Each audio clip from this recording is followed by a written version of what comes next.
Natalie Pierce, a Navy SEAL forged by salt and storm, had traded gunfire for silence, living on a remote stretch of Oregon's coast where the ocean spoke louder than men ever could.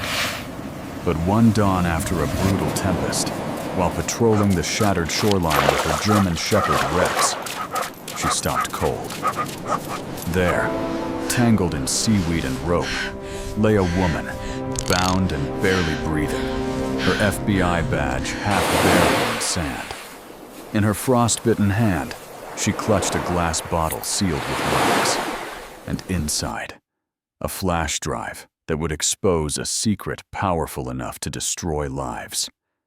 The waves hissed around them, whispering as if to bury the truth again. Who had left her there? Why was she carrying proof meant to vanish beneath the tide? What Natalie did next would test the limits of loyalty, courage, and faith, and prove that miracles still rise from the sea. Before we begin, please take a moment to subscribe and leave a like. Your faith keeps these stories of courage and hope alive. May God bless you, and may His light guide you through every storm. The Pacific wore a crown of broken glass. Wind ground the waves into teeth, and the sky kept leaning lower as if to listen for prayers. Lieutenant Natalie Pierce, 32. Ocean-bred, the kind of calm forged in salt and midnight drills, stood at the edge of a North California cove with her German Shepherd, Rex, and read the water like a living map. Rex's ears pricked. His silhouette was a black and tan question mark against the slate horizon, chest wide, paws planted, tail steady as a metronome.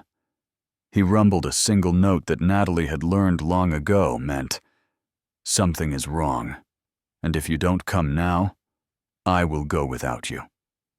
"Easy, partner," she said, tapping 2 fingers to her thigh. "Show me." The storm shoveled rain sideways as Rex trotted along the tide line, nose down. Natalie followed, boots punching ovals into the soaked sand. She wore her SEAL's wet weather rig, dark maritime jacket sealed at the cuffs, rip-stop pants, fins strapped to her pack, a knife riding her left hip. The sea answered in pulses. She moved in them. The shape appeared between waves, not driftwood, not kelp. A tethered form, bobbing, slack, then tugged shoreward by an undertow that had changed its mind. Rex barked once, then launched into the surf up to his chest, muscles bunching as he bit into a trailing rope and pulled. Natalie waded in, teeth clacking at the cold, and caught a shoulder. Human. Lean, trembling. "Got you," she said, voice flat, the way you keep it when fear tries to widen your vowels. Together, woman and Swant hauled the stranger onto the pebbled shelf. The storm hissed like a kettle. She was a woman in her early 30s, face chalk pale under the salt, FBI windbreaker torn and soaked through, wrists raw where zip ties had bitten. Dark hair plastered to her cheek. Her lips were blue, but stubborn. She clenched something in one fist, so tightly that Natalie had to peel each finger back. A green glass bottle, the old apothecary kind, stopped with wax. Inside, a micro case and a sliver of dark, waterproof plastic. Data writing a message in a bottle like a relic from a modern shipwreck. The woman coughed hard, lungs arguing with the air. "Don't let them," she swallowed seawater and storm. "Argus." Natalie's spine drew a colder line than any wind could manage. Her face did not show it. "Name." "Agent Dana Walsh." The words were brittle. "If I pass out, keep the glass safe." "You're not passing out," Natalie said, because sometimes a lie is a rope. She cut the zip ties with a practiced twist, massaged feeling back into Dana's hands, and checked the scalp for wounds. Gashes, yes. Catastrophic bleeding, no. Hypothermia flirting with severe. She needed heat and a roof. Rex, home. The dog angled his head toward the dunes, then trotted, glancing back every few seconds to keep the pack together. They crossed into a wind-gnawed trail where coyote brush hunched like old men, and the rain softened to a spray. Natalie felt the storm in her bones, the way farmers feel droughts. She kept Dana's weight balanced against her, counting breaths like beats on a metronome. Inhale, exhale, 8 steps, shift. They reached a gray boathouse wedged into the cliff, salt-stained boards, a door that fought, then relented under Natalie's shoulder. Inside, the smell of tar, rope, old engines. A pot-bellied stove with rust freckles, maps pinned to a wall where mildew had tried and failed to eat the coastline. Rex shook himself, explosion of droplets, then settled by the stove as Natalie sparked tinder. Flame took like a memory remembered in time. She wrapped Dana in a wool blanket, stripped the soaked windbreaker, stuffed it near the fire, and set a kettle on to boil. Field kit opened on a crate. Thermal blanket, trauma shears, tape, glucose gel. "Talk to me," Natalie said, while her fingers worked. Pulse, pupils, skin temp. "Argus who?" Dinah's eyes flickered, unfocused. "Argus Initiative, not a rumor, not over." Her breath hitched. "Evidence is in the bottle, redundant storage. They came at night. Fast boats. I jumped." A wince braided her words. "They'll come here. They always know." Rex's nose twitched toward the door. He hadn't relaxed a full inch since they'd come in. He wore alertness like a second pelt. Natalie cracked the wax seal and slipped out the micro case, wiping brine with gauze. Inside, a mil-spec micro SD encased in resin. Handwritten on tape. Neptune Beta. She didn't let the name live on her face either. She only placed the chip into a Faraday sleeve from her kit and tucked it inside a waterproof pouch that clipped beneath her jacket, close to her heartbeat. Dana's gaze traveled the boathouse, snagging on the wall of maps. "You Navy?" "Something like that," Natalie said. The kettle complained itself into a boil. She poured, slid a mug into Dana's hands, and added honey from a jar that had watched many storms. Dana's fingers trembled around the heat, color returning to her cheeks in cautious steps. A cut over the eyebrow needed strips. Natalie laid them with the same steadiness she used to lay det cord around a steel hinge. "You shouldn't be alone," Dana whispered. "We aren't." Natalie nodded to Rex, who tilted one ear as if to say, "At last she speaks sense." Humor flashed like a match. Small, welcome, gone. Lightning stitched a brief white seam through the window slats. Thunder arrived late, sulking. Outside, the ocean remade itself and remade itself again. Inside, 3 heartbeats began charting a new tide. "Why a bottle?" Natalie asked. "Because radios leak," Dana said. "Because everyone believes in the ocean. Someone always picks up what it throws back." "And Argus?" Natalie's voice thinned by a degree. "What are they now?" "Worse when they're quiet," Dana said. "They used to test in deserts. They moved to water. Easier to blame it on currents, harder to trace. Neptune Beta is their proof of concept." She sipped, grimaced. "They'll come to erase me. And the chip." Rex stood suddenly, head cocked at the door, inhaling like he could read the world's email. A growl unscrolled from his chest. Low, velvet, inevitable. Natalie killed the lamp with 2 fingers. The stove kept breathing. She moved to the window, body becoming geometry, eyes adjusting to storm gray. The cove was a bowl of shadow and broken light. At first, nothing. Then, a new rhythm on the water where no rhythm should be. A green pinprick, bleeding faint through rain, moving north to south, hugging the rocks like a local. "Boat," Natalie said. Dana set the mug down so gently it didn't make a sound. "If it's them, they'll assume you're alone. Argus hires men who count women as decor." "Let them count wrong," Natalie said. She checked her knife, her sidearm, the way she checked her breath in winter, not for doubt, but for discipline. "Rex, Mark!" The dog slipped to the rear door, positioning himself where a shadow would become a lunge in 2.5 beats. Waves smashed the rocks in applause. The green point winked out. Engine cut. The old script. "They'll come on foot," Natalie murmured. 2 stacks.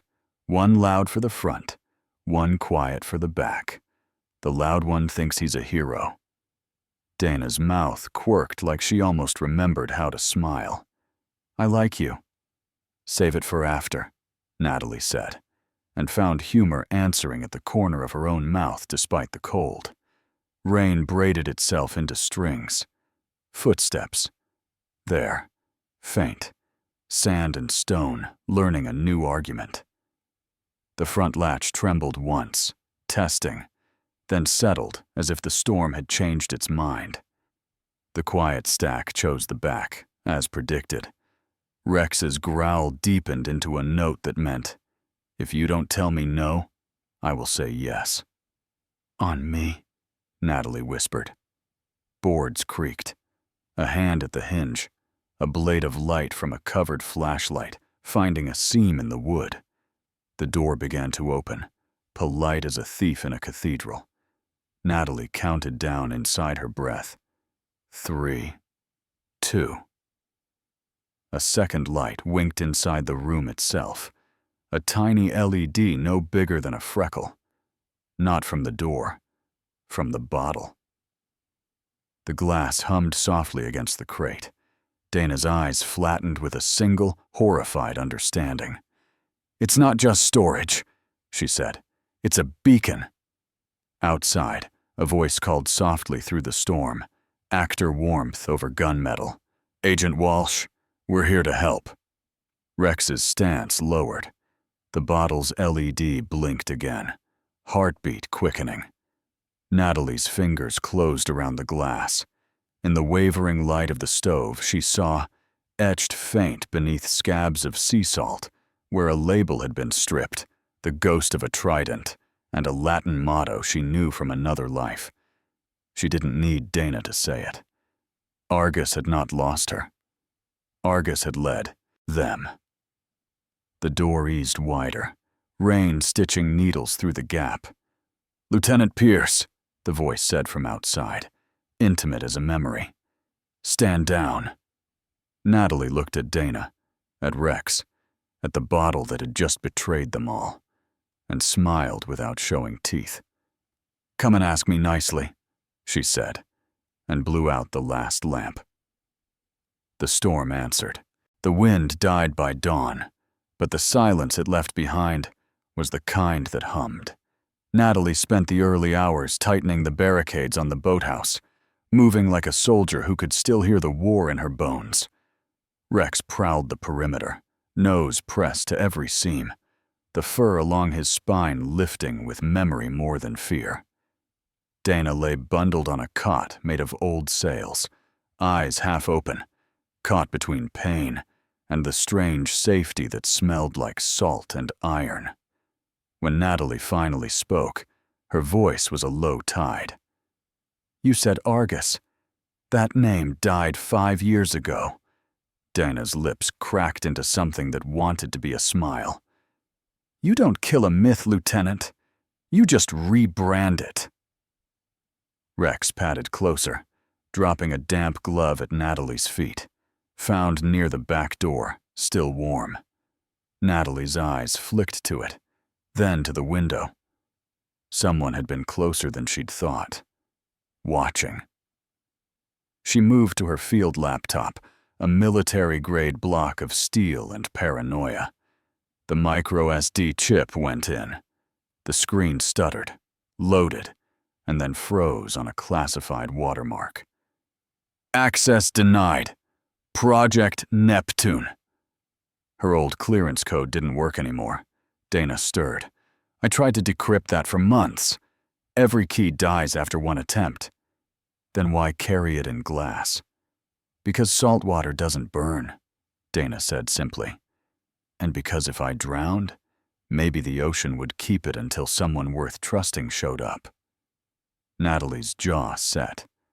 Lucky you. Lucky us, Dana corrected.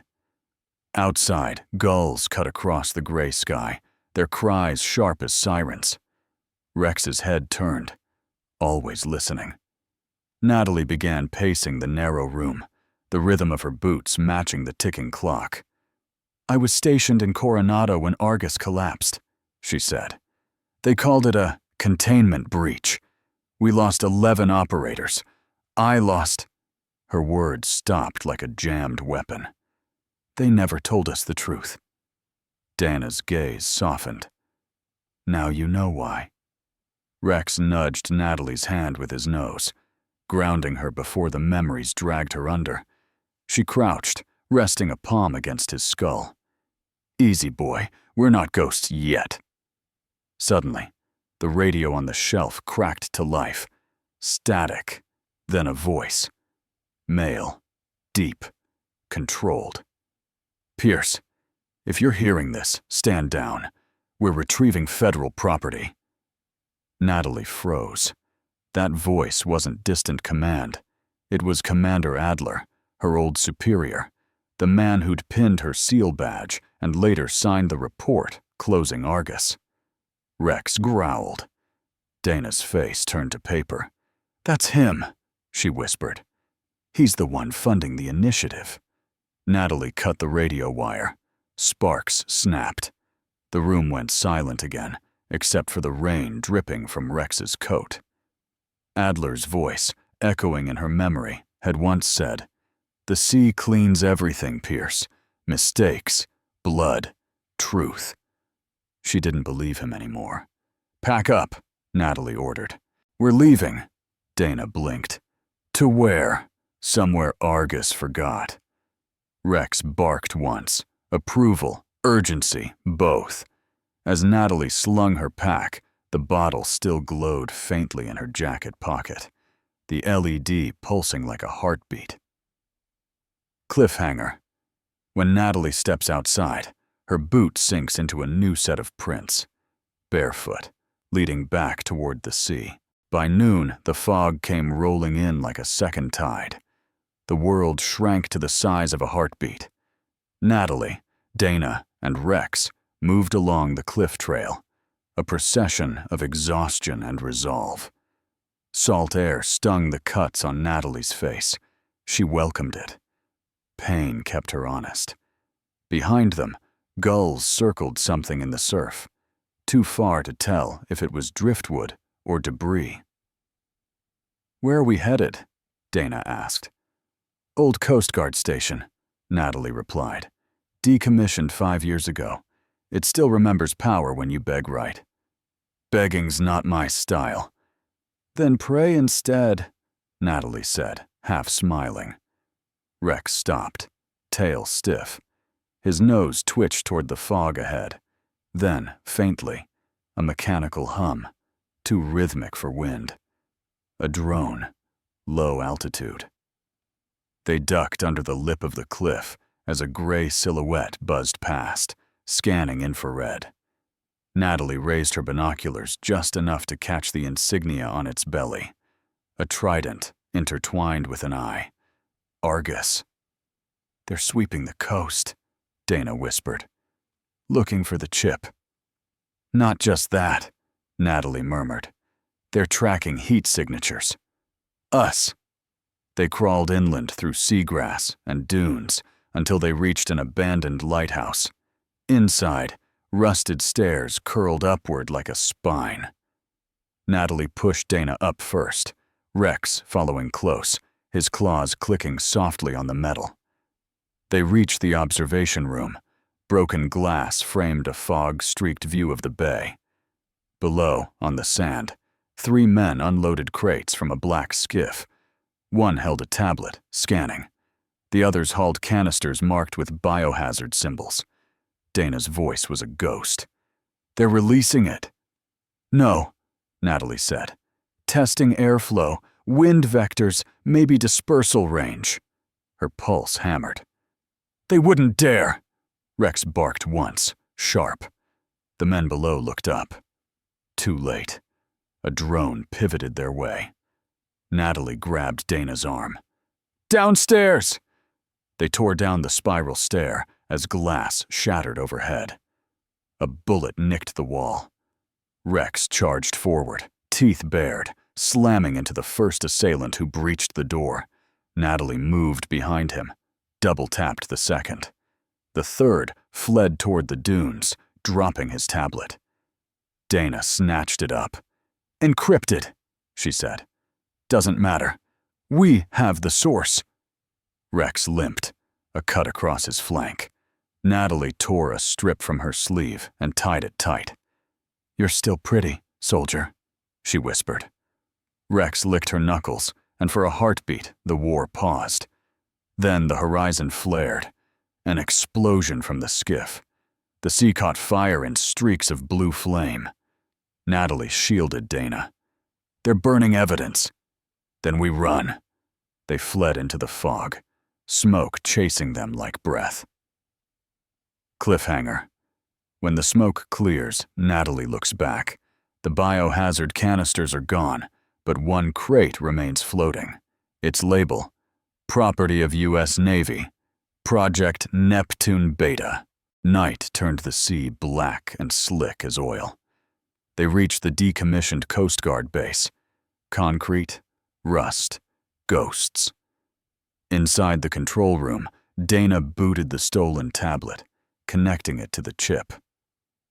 Lines of code scrolled, then a video flickered. Experiments beneath the Pacific Trench.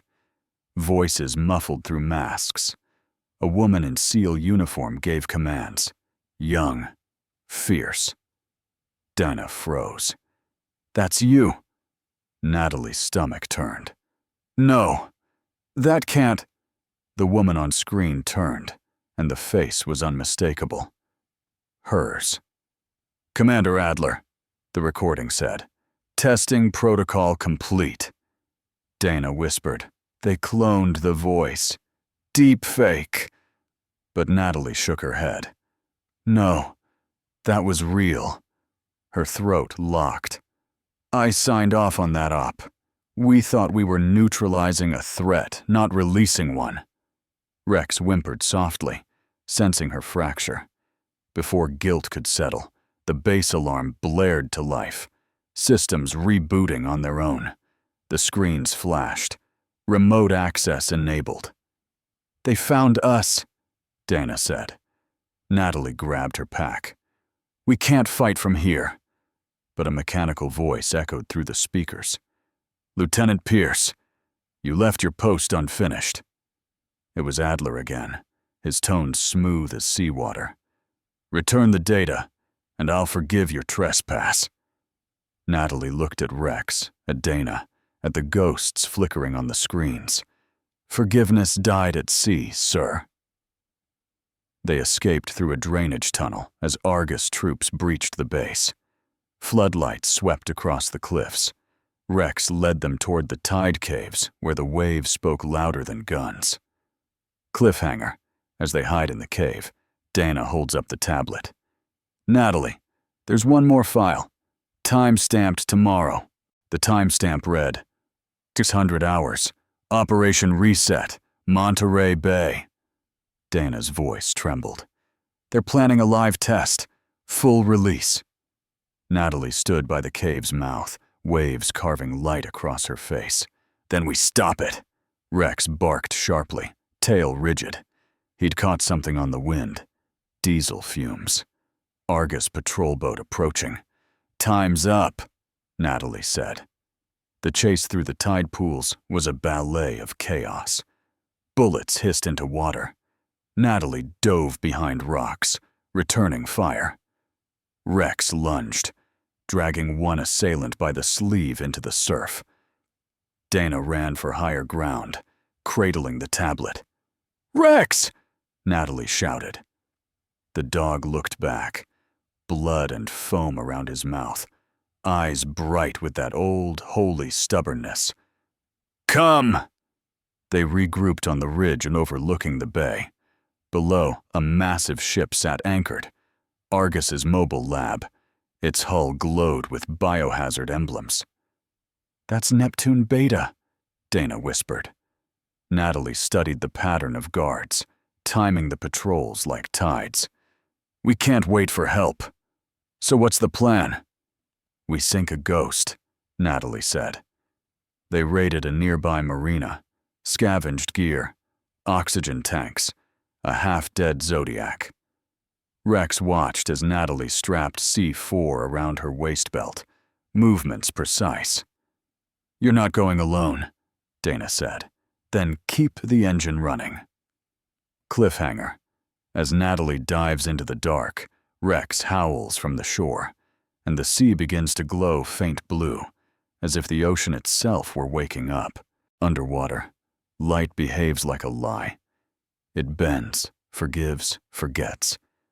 Natalie swam toward the hull, lungs steady, eyes on the mission.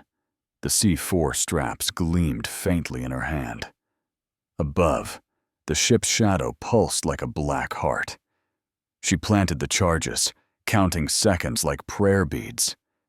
Then, movement. A diver, not Argus militia, Commander Adler himself, in tactical gear, mask gleaming. His voice crackled through the comms. "You should have stayed buried, Pierce." She turned, knife drawn. Their silhouettes collided in a storm of bubbles and blood. He was stronger, but she was faster. One cut. Two. She jammed the detonator into the hull. "See you in hell, sir." Adler's eyes widened behind the mask as she kicked away. The explosion folded the sea into fire. When Natalie surfaced, the world was red and silver. Debris rained. Dinah's Zodiac rushed forward. Rex barked wildly from the bow. "Natalie!" Dinah pulled her aboard. The ship behind them burned, a dying constellation. But then Dana went rigid, eyes blank. A dart lodged in her shoulder. Sniper fire from shore. She collapsed. Rex barked frantically, pressing against her chest. The heartbeat was weak, but there. Natalie slammed the throttle. "Hold on, Agent." Cliffhanger. Donna whispers, "They're not all dead. The next target. It's inland." They made landfall at dawn, somewhere south of Monterey. The air smelled of eucalyptus and gun oil. Dana lay unconscious, fever rising. Natalie carried her through a forest trail toward an abandoned ranger outpost. Rex trotted ahead, guarding the way. His bandaged side bled through, but he refused to slow down. Natalie found antibiotics, saline, and a moment of mercy. As she stitched Dana's wound, she whispered, "You owe me a beer." Dana stirred, smiling faintly. "Make it two." Through the cracked window, Natalie saw black SUVs on the road below, Argus operatives. She loaded her rifle, set traps along the trail. "They'll come here," Rex growled low, confirming it. By afternoon, engines approached. Smoke grenades bloomed. The firefight was short and brutal. Natalie moved with precision, a ghost in seal blues. Rex flanked the enemy, drawing fire, saving her again and again. When silence fell, the ground was littered with Argus men, but one was still alive, their tech lead. Natalie pinned him. "Where's the next target?" He spat blood. "You can't stop what's already in motion. The inland lab, Project Horizon, launches in 12 hours. Cliffhanger. Rex whined suddenly, pawing at something buried nearby, a transmitter still blinking. Argus knew exactly where they were. The countdown was real. 12 hours until Argus deployed the final strain inland. The horizon bruised pink and gold. Natalie, Dana, and Rex drove through back roads in a stolen SUV. Silence between them taut as wire. "If we fail, there's no second chance," Dana said softly. "Then we don't fail," Natalie replied. They reached the Horizon facility, a disguised desalination plant. Guards patrolled the perimeter, unaware of the storm coming for them. Natalie split the roles, Dana on systems, Rex on perimeter, herself on entry. Inside, the hum of machinery mingled with seagull cries. Natalie planted explosives along the conduits. Dana uploaded the Neptune data to overwrite Argus's servers. The alarm screamed. Adler's voice echoed again, pre-recorded. "Every tide brings renewal, Lieutenant." "Not this one," Natalie muttered, pressing the trigger. The explosion tore the building open. Columns of steam and light rose like redemption. Rex barked wildly, pulling Dana clear as the roof collapsed. Natalie stumbled out last, lungs burning. By dawn, the sea wind carried silence again. They sat on a hill overlooking the coast. The sun climbed through the fog, gilding the waves. Rex lay between them, bandaged but alive, his tail thumping once every heartbeat. Dana leaned against Natalie's shoulder. "So what now?" Natalie watched the horizon. "Now, we heal." A convoy of black vehicles approached from the distance, FBI and Navy insignias glinting. Rescue, not pursuit. Rex barked once, soft, as if saying, "Mission complete." Natalie smiled through the exhaustion. "Good boy." The ocean glittered below, washing the world clean again. Sometimes miracles don't arrive with thunder or angels in the clouds. Sometimes they come quietly, in the shape of a dog who refuses to give up, a soldier who chooses compassion over orders, and a stranger washed ashore with a message the world tried to drown. Natalie, Dana, and Rex remind us that even when the tides rise against us, God's grace can still reach the shore. It may come through the loyalty of a friend, the courage to forgive, or the faith to keep walking when the map ends. So if you're going through your own storm, don't give up. Even the darkest sea still answers to His light. Share this story if it touched your heart. Comment Amen if you believe God still works through ordinary people and faithful dogs. Subscribe to our channel for more true stories of hope, courage, and miracles. And may the Lord bless and protect every person watching this video.